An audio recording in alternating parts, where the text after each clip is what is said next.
За тероризам и терористичка организација во Диво населје судот прогласи за виновни 33 обвинети.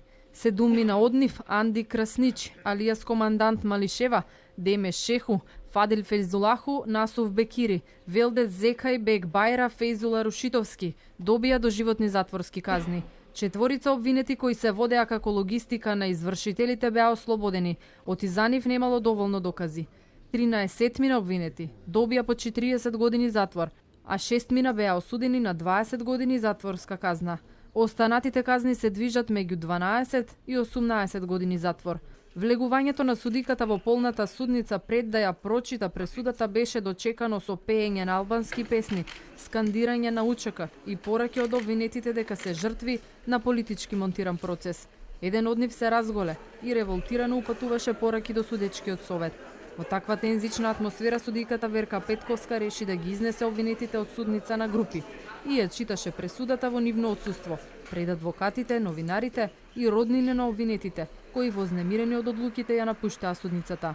Заради ова политика што е тука, заради ова е 13 години затвор. Од факултет земам, сега не знае никој зошто 13 години. Одговорот може да го земате кај овие што се на власт. Тие знаат подобро. Адвокатите негодуваа за високите казни и обвинија дека зад нив се крие политика. Значи, ние како одбрана и не очекуваме некои коректни казни, да кажам. Меѓутоа не очекуваме ни волку драконски.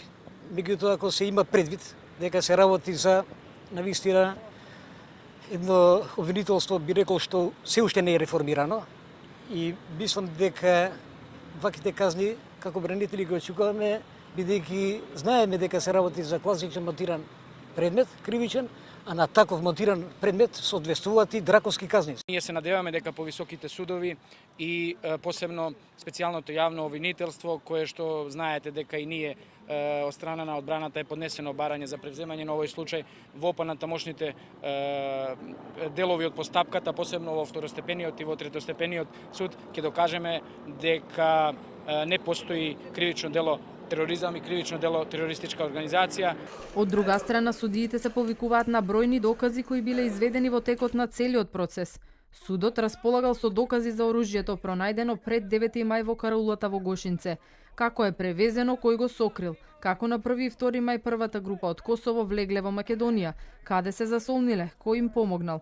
Докази судиите обезбедиле и за текот на акцијата, како преговарале и како се предале. На 9 и 10 мај пред 2 години вооружената група ја нападна полицијата и во судирот загинаа 8 припадници на македонските безбедносни сили.